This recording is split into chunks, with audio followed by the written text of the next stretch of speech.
사람이 없을 때는 저절로 불이 꺼지고 사람이 들어오면 불이 켜지는 화장실 센서 등 스위치를 누를 필요 없는 편리한 아이디어 상품으로 시장의 주목을 받았습니다. 세상의 보탬이 되겠다는 의미의 주식회사 보탬에서 나온 제품인데요. 누구나 떠올릴 법하지만 아무도 쉽게 제작하지 못했던 이 제품을 만든 사람이 바로 김효구 대표입니다.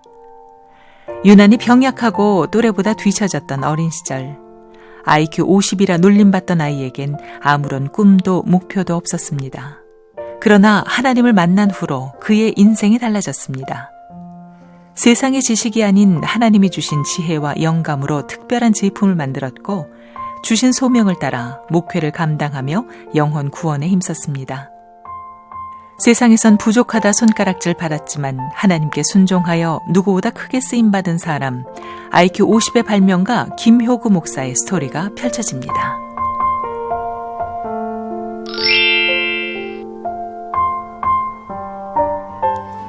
여러분 안녕하십니까? 새롭게 하소서 김학중 목사입니다. 안녕하세요. 김정아입니다. 우리 주변에 보면 참 별것 아닌 것 같은 일상의 소소한 아이디어들이 우리 생활을 편리하게 해주는 게 참 많습니다. 예를 들면 저는 볼 때마다 느끼는 건데 그 연필 뒤에 달린 지우개, 야, 이거 누가 만들었을까? 참 편리하고 신기하다 그런 생각을 늘 하지요. 네, 오늘 새롭게 하소서에서 모신 분 역시 누구나 한 번쯤은 생각해봤을 만한 아이디어를 사업으로 연결시켜 성공을 거두신 분인데요. 그 모든 영감을 주신 분이 바로 하나님이라고 고백하는 분이십니다. 네, 인공지능 센서 제조업체 보탬의 김효구 대표님 나오셨습니다. 반갑습니다. 어서 오세요. 안녕하세요. 반갑습니다. 일어나시기까지. 우리 시청자분들께 인사 한번 해주실까요? 네. 네. 안녕하십니까. 전 주식회사 보탬의 대표직을 맡고 있는 김효구 목사입니다. 목사님이시면서 네. 또 회사의 대표님이시고. 대표시고요. 네. 아니 근데 보탬이라는 그 이름이 네. 저희가 듣기엔 참 예뻐요. 이게 어떤 의미로 지으신 건가요? 상호를 지을 때는 뜻과 어떤 개념이 있어야 되는데 네. 갑자기 하나님께로부터 물론 이름을 지으려고 굉장히 구상을 많이 했었는데 거실에 이렇게 앉아 있을 때 소리 같은 이렇게 날로 들어온 느낌을 받았어요. 네. 그러면서 저의 입으로 보탬 이렇게 나온 거죠. 그러니까 그때만 해도 막 벤처기업 창업할 때는 뭐 테크놀로지, 뭐 테크, 네. 영어로 된 이름들을 주로 많이 사용을 해서 이렇게 갔는데 보탬이라고 하니까 뜻도 모르고 이게 어떤 의미인지도 모르고 그냥 보탬이라고 나왔으니까 이걸 내가 상호로 해야 되나 고민을 좀 많이 했습니다. 그래서 아는 분들하고 또 논의도 좀 했고 그랬는데 좀 어색하고 어떤 뭐 테크놀로지 같은 어떤 이런 IT 기업 같은 냄새는 나지 않는다 하더라도 그냥 보탬이라고 상호를 이제 상표 등록을 하고 진행을 했습니다. 듣기만 해도 이뻐요. 이름이 보탬이라는 이름 자체가 정말. 실제로는 어떤 제품들로 네. 이렇게 세상에 보탬이 되시는지 제품 소개도 좀 해주시죠. 96년도에 제가 이제 하던 사업이 좀 있었어요. 네. 96년도에 이제 어려움을 당했는데 사실 97년도 IMF 왔잖아요. 네. 그리고 계속해서 이제 어려움이 더 이제 이렇게 지속되다가 제가 처갓집에 들어가서 4년을 살았어요. 네. 살게 된 동기는 이제 우리 와이프가 둘째 아이를 임신하면서 제가 도피 생활을 끝내고 처갓집으로 이렇게 들어가서 4년을 사는데 아파트였었는데 아파트가 한 28평 정도 되니까 화장실이 거실에 하나밖에 없었어요. 네. 그리고 우리 장인도 출근하셔야 되고 또 우리 처남도 이제 출근해야 되고 하는 그런 아침에 막 전쟁, 화장실 대가족이 전쟁을 사셨네요, 하는 거죠. 같이. 네. 그런데 유난스럽게 우리 장인 어른은 한번 들어가면 안 나오시는 거예요. 오래 걸려요. 저는 소파에 앉아서 기다리는 거죠. 아무리 기다려도 안 나와요. 그러니까 뭐 장인 어른 들어가 계시는데 놓고 할 수 없잖아요. 그래서 관리사무소 이제 화장실 이용하기 위해서 내려갔어요. 가면 어느 때는 열려 있고 어느 때 다 네. 잠궈 놓습니다. 그러면 정말 급한 거예요. 네. 그래서 지금도 안 나오셨네. 그래서 할 수 없이 이제 놓고 하게 되는 거죠. 네. 좀 나오시라고. 그 문 열어보면 아무도 없는 거예요. 그 불은 켜져 있고. 밖에서 계속 기다리고 계셨던 거예요. 아무도 없는데. 네. 그때 한번 생각해보세요. 상상해보세요. 얼마나 화가 나는지. 매번 그것이 이제 반복되는 거잖아요. 계속 반복되는 거예요. 그래서 이걸 좀 해결할 수 없을까 이런 생각을 좀 했습니다. 네. 그래서 아파트 보면 현관에 있는 센서 등 있지 않습니까? 네. 사람이 지나가면 켜지고 또 사람이 일정 시간 되면 또 꺼지고 움직이고 이렇게 반복하는 센서 등을 그 센서만 내가 꺼내서 화장실에 달아서 안에 사람이 있으면 외부에 빨간불이 켜지고 네. 없으면 파란불이 켜지고 신호등 역할 그걸 좀 해놓으면 좋겠다라고 해서 제가 만들었습니다. 네. 집에서 만들어서 이렇게 딱 해놨어요. 했는데 처음엔 되더라고요. 그게. 네. 그러니까 이제 빨간불이면 안에 사람이 있는 거, 파란불이면 사람이 없다라고 했는데 이게 이제 오류를 일으키기 시작하는 거예요. 왜냐하면 사람이 안에 있어도 불이 꺼지는 경우가 있는 거예요. 시간이 네. 되면 꺼져버리는 거예요. 그러면 외부의 표시등이 또 파란불로 변하고 사람이 있는데도 불구하고 네. 외부에서 열면 사람이 안에 있는데도 불구하고 이게 오류를 계속해서 이게 안 되겠구나. 이게 어려운 거네. 그러다가 다시 화장실을 이렇게 쳐다보고 있는데 그때는 하나님의 영감이었던 것 같아요. 그런데 왜 화장실 스위치를 사람이 손으로 켜고 나오면 또 끄지? 이게 딜레마에 빠진 거예요, 제가. 네. 왜 사람이 켜고 왜 사람이 끄지? 그러면 전 세계 모든 화장실 스위치는 다 사람이 켜고 사람이 끄나? 이게 궁금해진 거예요. 네. 진짜 그런 건가? 제가 이제 외국에 한 번도 나가본 적이 없어요. 네. 그러니까 외국에서 진짜 사람이 켜고 사람이 끄는 거 이게 굉장히 궁금해진 거예요. 그래서 외국에 여행 갔다 온 사람들, 출장 갔다 온 사람들 있으면 그 정보만 들으면 쫓아가는 거예요. 그래서 물어보는 거예요. 화장실로 손으로 누르고 또 나오게 손으로 누르고 이렇게 껐습니까? 그랬더니 그렇죠. 아, 그래요? 독일도 그래요? 아, 미국도 그래요? 아, 일본도 그래요? 중국도 그래요? 거기서 아이들이 모든 전 세계의 스위치는 내가 켜고 내가 끄는 거구나라는 것이 왔어요. 네. 그런데 지금 달나라에 왔다 갔다 우주선이 왔다 갔다 이 첨단 시대에 아직도 사람이 켜고 사람이 끄고 이게 저는 이해가 안 됐어요. 네. 그러니까 어딘가에 분명히 있을 거라는 생각을 계속 한 거죠. 그래서 그런 과정 속에서 이걸 내가 개발을 하면 R&D를 한번 해보면 괜찮지 않을까라는 생각을 해봤어요. 왜냐하면 네. 정보가 전 세계에 없는 거니까. 네. 그래서 시작한 거가 인공지능 센서를 한번 개발하게 된 이 창업의 동기가 이제 싹트기 시작했던 네. 거죠. 그래서 한번 해봤어요.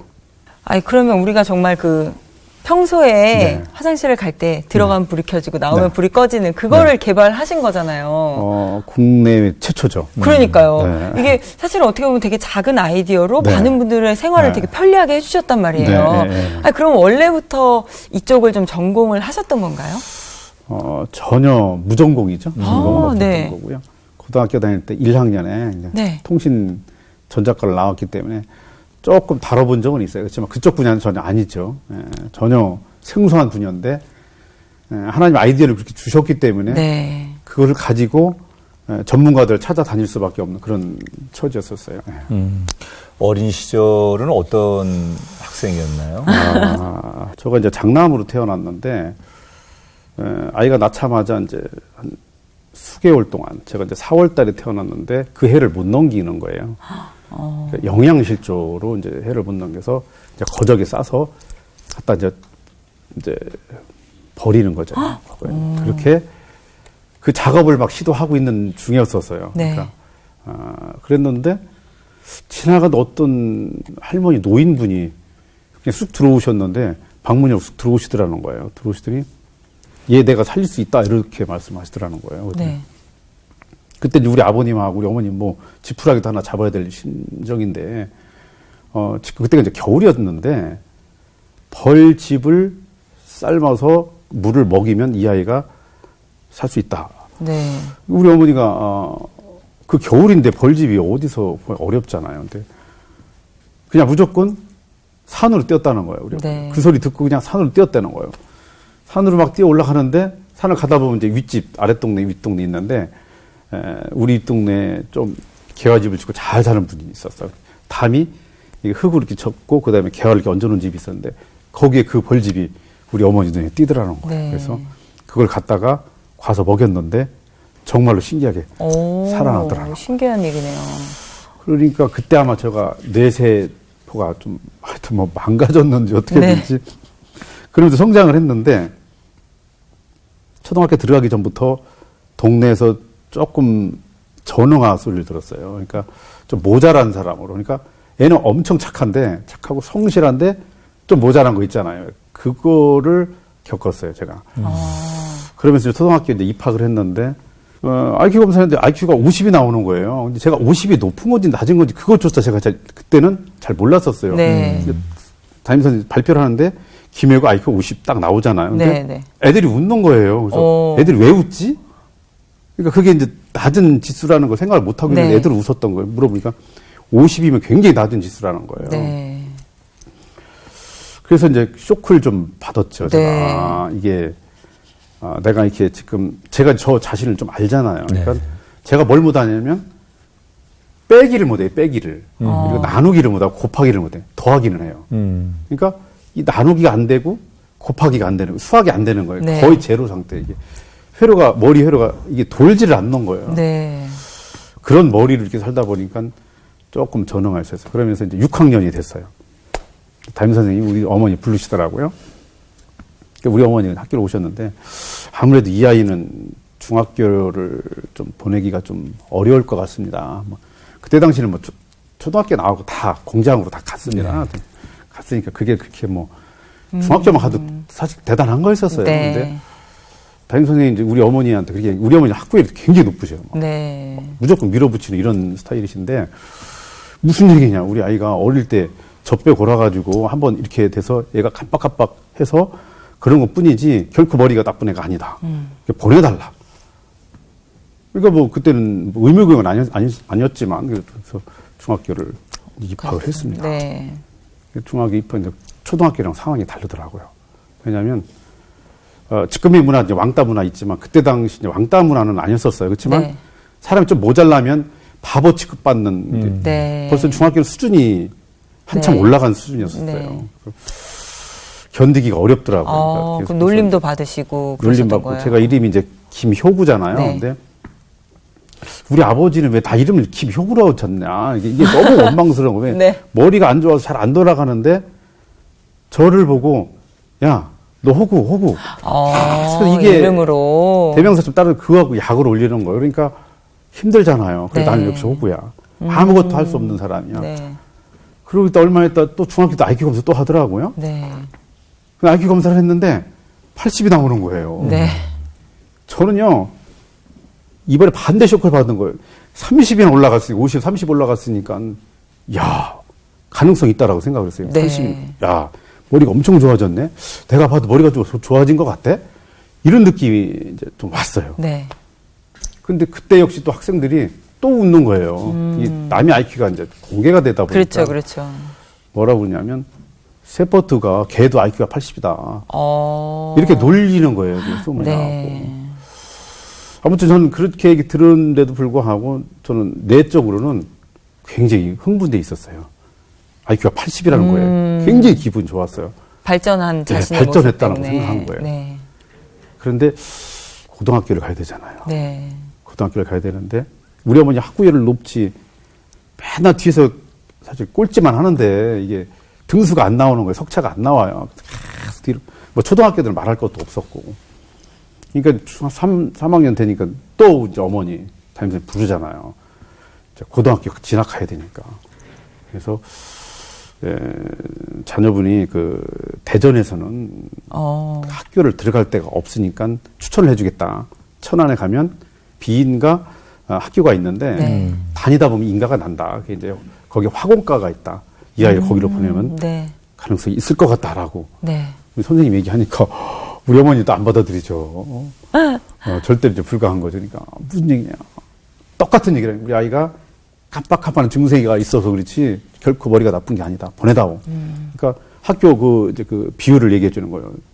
어디 학교는 몇 대 몇이고 몇 대 몇이고 그런데 들어갈 곳이 없습니다. 네. 우리 어머니가 대전에 있는 그래도 두 번째 정도 가는 계룡공고라고 있는데 그 계룡공고에 기계과를 써달라는 거예요. 네. 그러니까 선생님이 깜짝 놀라는 거죠.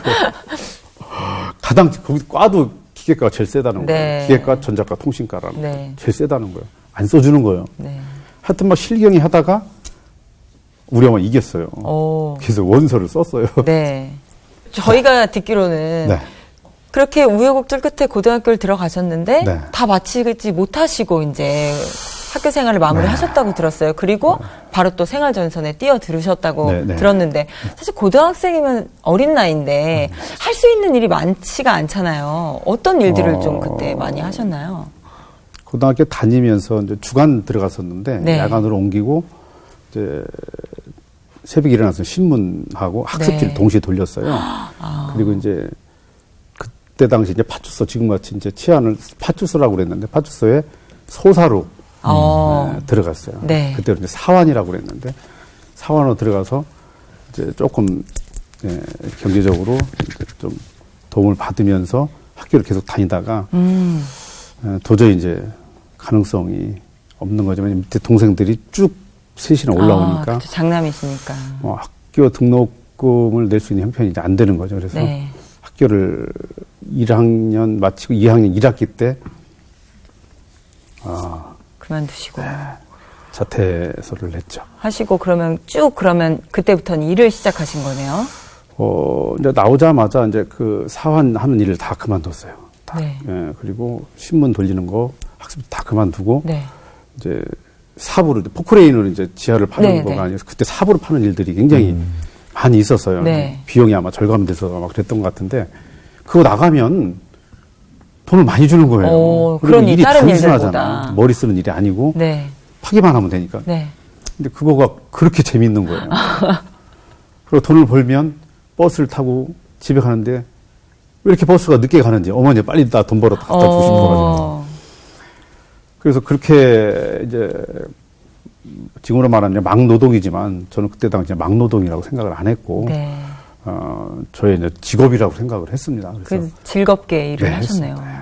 돈 때문에 결국 공부를 못했고 아버지가 돈 버는 걸 한 번도 본 적이 없어요. 네. 그러니까 어머니가 모든 생활고를 다 책임지다 보니까 오직 그냥 돈만 벌어야 되겠다. 그 환경적으로 이제 고등학교 1학년을 중퇴하고 돈 버는 이제 일선에 뛰어드셨잖아요. 네. 그래서 이제 말 그대로 10대 때부터 고생도 많이 하시고 그랬죠. 그리고 20대부터 돈을 벌어서 제법 돈을 좀 버셨다. 그런 소문을 좀 들었습니다. 얼만큼 어떤 돈을 버신 거예요? 큰 돈을 벌어야 되겠다라는 생각이 자꾸 이제 머릿속에 네. 들어오더라. 그러면 유통을 좀 알아야 되겠다. 돈을 좀 벌려면 유통을 알아야 돼. 유통을 어디서부터 어떻게 이 상품이 제조가 돼서 그걸 갖다가 또 어떻게 팔아서 얼마 이익을 남기 이 과정을 너무 모르는 거예요. 그래서 네. 모르니까 내가 해봐야 되겠더라고. 그래서 네. 그때 당시 이스라엘에서 수입하는 지금 물티슈예요. 그때 네. 굉장히 오래전에 이미 나온 거였었어요. 그걸 제가 한번 팔아보기로 가서 받아서 이렇게 물건을 받아서 팔아보기로 했는데 그게 제법 잘 팔리더라고요. 네. 그때 당시. 왜냐면 사람이 이제 그렇게 어렵게 살다가도 돈을 벌면요. 사람 가끔 왜 삐딱길 타는 거 있잖아요. 네. 좀 사행성, 뭐 도박도 좀 하고 이런 쪽에 네. 제가 그런 걸 좋아하진 않아요. 좋아하지 않는데 그런 사람들을 자꾸 교제하게 돼요. 네. 그러다 보니까 자꾸 그런 거 조금 손대고 그래서 사업 망한 건 아니고요. 네. 절제하면서 했으니까. 그런데 문제는 이제 사업을 확장하다가 96년도에 땅을 샀어요. 유성이다. 네. 땅을 사서 유성에서 대전 시죠. 시에서 가장 큰 일식집을 하나 하자 그래가지고 땅을 사서 신축을 한 거예요. 네. 그리고 나서 97년대 IMF 온 거죠. 저런. IMF가 뭔지도 모르죠. 뭐 그런 정보만 있어도 빨리 어떻게 손을 썼을 텐데 손쓸 겨를도 없이 식당을 2개 하다 보니까 종업원만 뭐 한쪽에도 20명이 넘으니까 이쪽에도 한 200평 규모가 되는데 네. 2개를 같이 하는데 어느 날 갑자기 손님이 하나도 안 오는 거예요. 예약 네. 다 끊어지죠. 아예 오질 않아요, 손님이. 근데 유지하는데 종업원들 그렇죠. 임금부터 그때부터 이제 어려움을 당하게. 그러면은 시작했죠. 그렇게 IMF를 피해갈 수 없는 그때 많은 분들이 어려움을 당하셨는데 목사님도 이제 그때 말 그대로 정말 20대 열심히 벌어서 뭔가 꿈을 꾸고 네. 시작했는데 네. 그게 IMF가 오면서 네. 다 잃어버렸잖아요. 네, 잃어버렸죠. 그때부터 정말 또 다른 고난이 시작됐을 텐데 그때 심정이 어떠셨어요? 그때는 정말 이게 세상 사는 건가라는 생각을 할 정도로 굉장히 힘들었는데 어느 정도 했었냐면 가게를 계속 유지하려다 보니까 은행 돈을 차입하게 됐었고 그게 한계에 미치니까 사채를 손을 네. 대기 시작했는데 그 사채가 조직적인 사채 이런 걸 썼어요. 네. 그러다가 거기서부터 이제 그걸 못하면서 결국은 이제 끌려가서 저런. 또 폭력도 좀 당하고 네. 아침에 해 뜨는 거가 이게 동이 트면 또 금세 아침이 되잖아요. 네. 그 또 시작하는 거예요. 사업자들한테 막 한두 군데서 오는 게 아니니까 네. 살리려다 보니까 계속 갖다 쓰다 보니까 그게 뭐 예를 들어서 뭐 1,000만 원짜리가 막 1억이 되는 거예요. 네. 굉장히 무서운 돈을 겁도 없이 그때 막 쓴 거죠. 그래서 마지막을 이제 저희 아내가 이제 이자를 갚기 위해서 아내를 담보로 잡았는데 그게 다방에 이제 파는 거예요. 그 사람들이 이제 그렇게 각서도 쓰고 사채업자들. 그렇지만 그거 제가 생각할 때 그게까지는 설마 되겠어라는 생각을 가지고 본인을 데리고 오라는 거예요. 그래서 우리 아내가 굉장히 좀 순종하는 편, 제가 하는 대로 그냥 다 잘 따라오는 네. 그런 사람. 그래서 데리고 가서 각서를 쓰게 해서 팔았어요. 그랬더니 결국은 그걸 갚지 못하고 이제는 대전을 야밤 도주해야 되는 그런 상황이 온 그럼 거죠. 어디로 가신 거예요? 그래서 공주 산속으로 폐가를 제사 지내는 거 산속에 가보면 제사 지내는 이런 게 싸놓는 이런 폐가가 네. 있었어요. 사람이 살지 않는. 사람 안 살. 네. 근데 그게 산속에 있는 거예요. 거기 갔더니 물도 없죠, 전기도 없죠. 뭐 풀은 막 사람 머리만큼 나 있죠. 막 뒷곁을 막 대나무 움직이죠. 도저히 사람이 살 수 없는 그런 공간이었었어요. 네. 그래서 거기서 1년 살았어요. 자, 그게 이제 지나고 보면 목사님을 사랑하는 어떤 정말 절대자 네. 그분의 섭리, 네. 인도하심이었다는 걸 이제는 알 텐데 네. 그때 그 부르심에 나가는 분이 있고 네. 그럼에도 불구하고 그 부르심에 순종하지 않는 분이 있는데 어떻게 그때 하나님을 만나셨을까 생각이 들어요. 무의식 중에 아마 찾고 있었던 것 같았어요. 네. 그렇지만 교회를 가본 적이 어릴 때 누구는 주일학교를 다녀봤는데 제가 사는 동네는요 거의 무속인이 장악하고 있는 동네였어서 그때 네. 누구도 교회를 갈 수 있는 그런 상황은 아니었었어요. 그러니까 제가 이제 공주 산속에 살면서 이제 외부에 나와서 이제 뭔가 영업 활동을 해야 뭔가 수익이 있으니까 그때 당시 이제 제가 화장품을 이렇게 영업을 좀 했습니다. 화장품 네. 영업하는데 어떤 아주머니를 제 차에 이제 태워주게 됐어요. 네. 그분이 아마 금식기도 끝나고 막 산에서 내려온 그때 찰나였던 것 같아요. 그러면서 저한테 복음을 그분이 주신 거예요. 마치 그 예언처럼 저에게 말씀하시더라고요. 차에서 당신은 제가 볼 때 하나님께서 눈에 넣어도 아프지 않을 존귀한 자인데 왜 이런 가방 들고 다니면서 화장품이나 팔러 다니냐. 그분이 이제 얼굴에 기미가 굉장히 많았어요. 저는 이분한테 화장품 좀 팔아보려고. 제가 팔겠다라는 이런 네. 욕심 때문에 이제 모셔다 드리려고 네. 이제 그런 욕심이 이제 있었는데 그분은 계속해서 저를 복음으로 공격해 오는 거예요. 네. 제 차에는 이제 그 염주가 이렇게 있었고 여기도 염주가 네. 있고 그런데 보시다시피 제가 절에 이렇게 다니고 있으니까 무슨 말씀 하시려고 하는지 제가 압니다. 그러니까 좀 양해 좀 해줬으면 좋겠다고 정중하게 제가 이렇게 말씀을 드렸더니 더 이상 안 하시더라고요. 그리고서 이제 목적지까지 다 와서 내려드리려고 그러는데 내리시더니 문을 안 닫고요. 거기서 몸을 이렇게 사람이 안 내리면 문을 닫을 수가 없잖아요. 네. 그 상태에서 지금부터 내가 얘기하는 거 성령으로 얘기하는 거야. 그러니까 들어. 근데 반말로 이분이 얘기를 하는 거에서 네. 처음 보는 사람한테 그렇게 하면 신뢰잖아. 대단히. 그런데도 속으로 제가 이 사람이 미쳤나 왜 이러지? 속을 하는 거예요. 힘드네. 내가 지금 성령체가 뭔 줄 알아요? 성령으로 얘기하는 거니까 당신 예수 안 믿으면 죽는다는 거예요. 네. 죽는다는 말로 제가 쇼크를 받은 거예요. 네. 그러니까 아무튼 좀 되셨으니까 좀 그만하시고 이제 좀 가셨으면 좋겠다. 네. 그래서 그분을 제가 밀었어요. 밀고는 확 닫아버렸죠. 차를 돌려서 막 나오는데 귀에서 찬성 소리가 들리고 교회를 싹 지나가는데 교회 그 안에 저는 교회를 가본 적이 없는데 그 교회 안에가 연상이 되는 거예요. 그러면서 거기가 엄마 품속처럼 굉장히 따뜻해. 거기서 누워서 좀 잠 좀 자면 좋겠다. 따뜻함 같은 거 있잖아. 그리고 네. 여기 찬송 소리가 들리는 거예요. 네. 귀에. 이게 이런 소리가 찬송 소리가 아니고 이제 그 왜 올간 소리가 네. 풍금 같은 그 소리가 계속 들리는 거예요. 이 소리가 왜 들리지? 창문 열어보면 아니고 그냥 들리는 거예요. 그래서 이상하다. 그래서 이거 내가 한번 도전해봐야 되겠다. 그래서 제가 저한테 교회 다니는 것 때문에 핍박받던 분이 있었어요. 그래서 전화를 걸었더니 전화를 받으셔서 제가 사실 이래서 한번 교회 좀 한번 구경 좀 한번 해보려고 하는데 절차를 어떻게 밟아야 되는지를 몰라서 네. 전화 좀 드렸습니다. 그랬더니 무슨 얘기냐고. 내가 그래도 과거에 당신 김 사장 내가 전도하려고 이제 때가 된 거라고 네. 빨리 오라는 거예요. 네.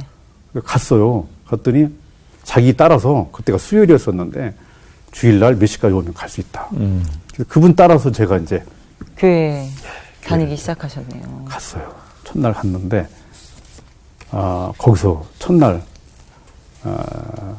교회에서 꼬부러졌죠. 교회 문 열자마자 교회 안으로 들어가지도 못하고 거기서 퍽 자빠졌다가 하나님 여기 계셨네. 제가 하나님 찾은 적이 없어요. 하나님이란 이 용어 자체를 써본 적도 없어요. 네. 애국가 부를 때도 썼어요.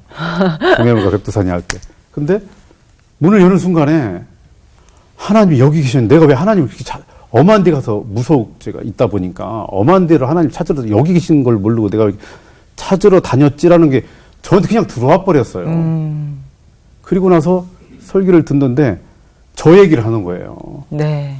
그래서 이분이 그 사이에 목사님한테 이렇게 말씀을 해준다 이런 생각이 나에 대한 이야기를 목사님한테 네. 하셨나. 그래서 얼굴을 못 들었죠. 제가 너무 창피해서 맨날 무속 쫓아다니고 사업하다 쫄딱 망해가지고 막 또 이런 말씀을 목사님이 하시는 거예요. 네. 그래서 고개를 이제 숙이고 가만히 있는데 왜 강대상이 불빛 있지 않습니까? 네. 불빛이 이렇게 목사님 눈에 비치셔가지고 그게 다시 반사돼서 저를 쳐다보는 거예요. 그러니까 그때 당시 제가 이제 생각하기는 저분이 저를 노려본다고 생각한 거예요. 그래서 더 못 쳐다보겠더라고요. 그래서 네. 이렇게 거기 있었어요. 그러고 예배가 끝나고 이제 나왔는데 세상에 아무것도 안 들려요, 소리가. 세상에 자동차 가는 소리도 들려야 돼. 사람이 말하는 소리가 아무것도 안 들리게 멍해져 버렸어요. 아무것도 안 들려요. 그래서 내가 차를 얻어댔는데 차를 못 찾겠어요. 그러면서 순식간에 35년의 세월이 헛살았구나라는 것이 필름처럼 싹 지나가는 거예요. 네. 내가 뭘 잡고 살았지? 완전히 잘못된 인생을 살았네. 이게 막 물밀듯이 밀려오는데 그때부터 제가 하나님을 거꾸로 이제 원망을 했어요. 왜 모든 사람들은 어릴 때부터 하나님 이렇게 만나주시고 또 이렇게 신앙생활을 하는데 이렇게 많은 숫자들이 신앙생활을 하고 있는데 나 혼자만 외톨이를 쭉 빼놨다가 이제서야 나를 사업 망하니까 이제서야 나를 불러주시냐고 그걸 놓고 막 하나님한테 막 항의도 하고 막 그랬어요. 그러다가 다음 주일 그 다음 주 세 번째 교회를 나가는데 그때는 예배가 이제 어떻게 형식이 잘 모르니까 일을 하니까 저녁에 나가야 되겠다. 저녁에 보니까 있어요. 그래서 9시에 갔더니 예배를 짧게 드리더라고요. 네. 기도를 하는 거예요. 그랬더니 사람들이 막 웅성성거리고 막 지금으로 하면 이제 방언이잖아요. 이런 네. 걸 막 거기서 이제 방언 받고 그날 방언을 받으시고. 네.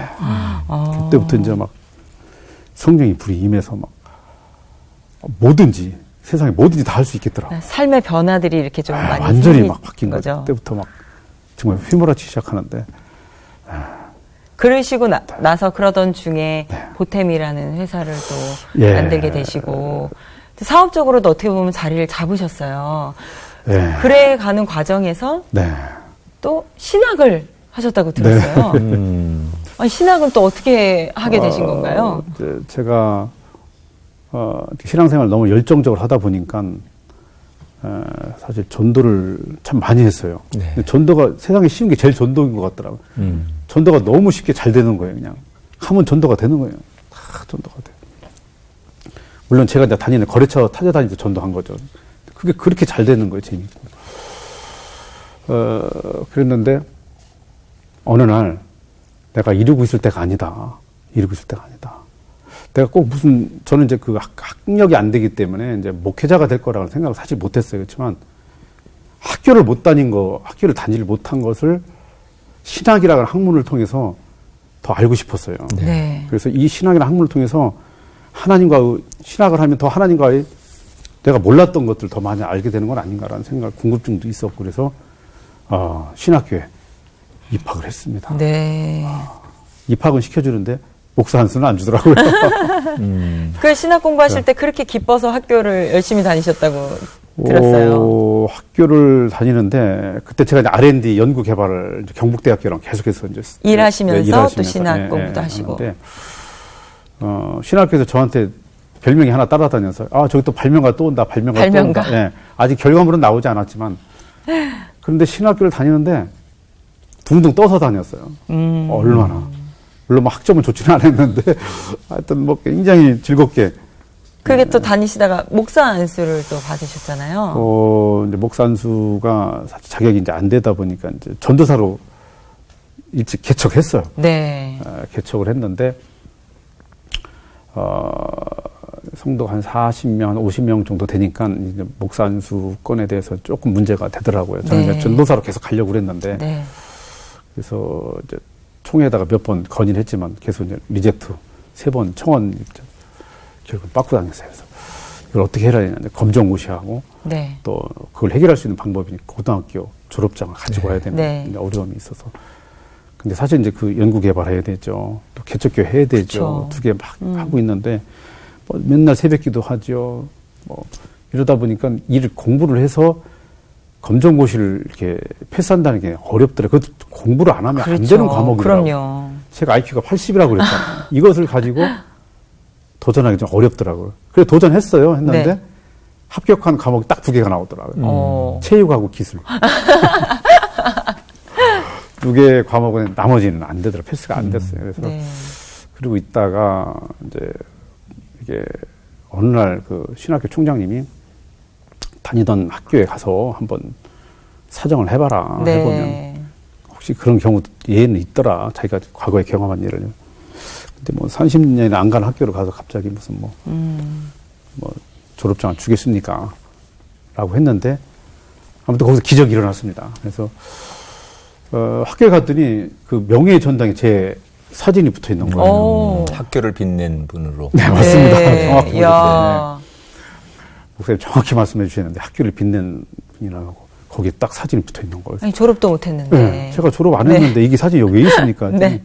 이게 동문회를 통해서 홈페이지를 통해서 뭐 국가에서 뭐 중소기업 청장, 뭐 상탕 이런 것들 쭉 종합 정리해가지고 후배들한테 이제 도전 주려고 아마 벤처기업 사실 어렵잖아요. 네. 뭐 실리콘밸리 10,000분의 3이라는데 이걸 뚫고 그래도 여기까지 왔으니까 도전받으러 아마 거기다 해놨던 것 같아요. 그게 경로가 되어져서 전례 유례 없는 이제 졸업장을 받게 되는데 네. 교육청에 그 허가가 있어야 된대요. 그래서 일정의 서류가 좀 필요하더라고요. 그래서 네. 통과가 돼서 네.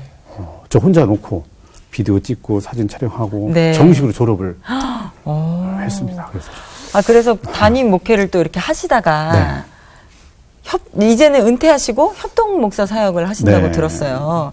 근데 그런 결정을 내리기까지 하나님께서 주신 마음들이 있으셨을 것 같거든요. 있지요. 제가 이제 개척교 하면서 목사 안수 받고 이제 사실 누구한테 뒤지고 싶지는 않아서 열심히 하다 보면 또 성도가 나가고 또 나가는 숫자가 들어오는 숫자가 더 많아요. 그러니까 더 어려움 계속 했어요. 했는데 몸에 무리가 오기 시작했어요. 그래서 지금부터 2년 전에 병원에서 이제 진단이 나오더라고요. 그래서 이대로 가면 단명한다고. 그럴 리가 있나. 그래서 난 아직 건강한 것 같은데. 그래서 다시 이제 한의원 쪽에 가서 또 진단을 받으니까 똑같은 얘기를 하는 거예요. 네. 이대로 가면 얼마 못 버틴다고 그러더라고요. 그래서 둘 중에 하나는 내려놓으라는 거예요. 둘 중에 하나. 사업을 내려놓든지 아니면 교회를 내려놓든지. 그래서 기도원에 올라갔죠. 그래서 하나님과 씨름하는 기도한 끝에 하나님의 음성을 듣고 담임 사역을 일단 사임을 하자. 그래서 담임 목사를 퇴임하게 됐습니다. 네. 저는 목사님 오늘 얘기를 들으면서 자신의 약점 또 부족함 이런 것들을 너무 그냥 솔직하게 다 말씀하시는데 하나님이 결코 우리의 외적인 조건만 가지고 쓰시는 분이 아니라라는 그런 이제 우리가 도전도 많이 받았어요. 네. 그리고 근데 방송을 오늘 이제 이렇게 마치면서 문득 이런 생각이 들더라고요. 네.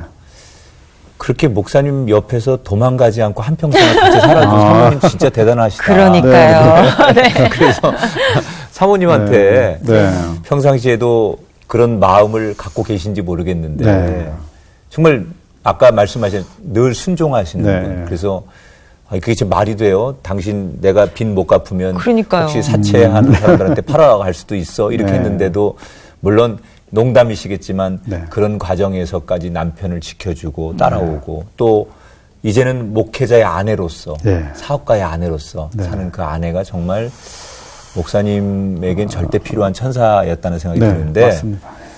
평생 기억에 남을 만한 영상 편지 하나 띄워보세요. 먼저 지금까지 부족하지만 내 옆에서 묵묵히 참고 기다리면서 함께 해준 당신 이 자리를 빌어서 사랑한다고 한번 고백하고 싶고 평생 어머니 잘 모시고 봉행하다가 또 내가 무속이라고 하는 이런 신앙에서 기독교를 개정할 때 또 불평하지 않고 나를 잘 따라왔고 그 어려운 또 목회 사역도 잘 따라와줬고 또 여기까지 오늘 이 시간까지도 모든 부분에 있어서 순종하면서 따라와준 우리 사랑하는 당신 앞으로 좋은 날이 많이 있을 거라 믿고 많이 내가 행복하게 해줄게. 여보 사랑해.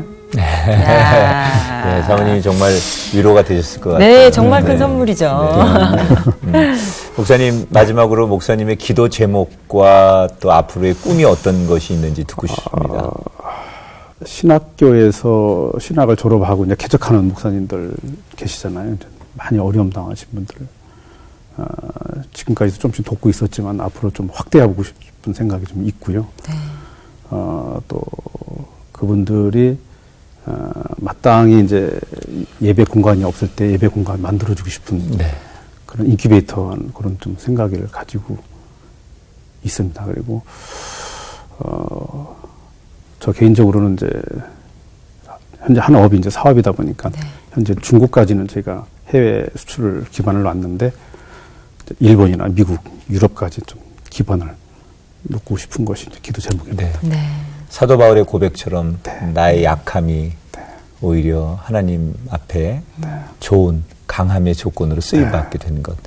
목사님에겐 그 말이 딱 맞지 않을까 생각하고 저희들보다 훨씬 훌륭하십니다. 귀한 사역 잘 감당하셔서 사람의 평가가 아닌 하나님께 칭찬받고 정말 내가 의도한 대로 잘 쓰임받았구나 이렇게 마지막에 상급 받으시는 목사님 되길 저희도 응원하겠습니다. 아유, 감사합니다. 더욱더 번영하시고 또 영혼들을 많이 구원하시는 귀한 목자가 되시기를 축복해드리면서 오늘 인사드리겠습니다. 고맙습니다. 고맙습니다. 세상의 눈, 인간의 기준으로 볼 때는 부족한 게 많은 인생이었을지 모르지만 하나님을 만나고 나서는 새로운 삶으로 거듭났다는 김효구 대표님의 이야기가 오늘 저에게도 참 많은 도전이 됐습니다. 네. 사람들은 인간적인 조건이나 자신이 가지고 있는 능력들을 자랑하기에 급급한데 사실 그런 자랑들이 하나님 앞에는 아무 의미가 없습니다. 하나님은 그런 자랑들을 가지고 우리를 보시는 분이 아니고 하나님 앞에 겸손히 지혜를 구하는 사람들을 하나님은 찾고 계십니다.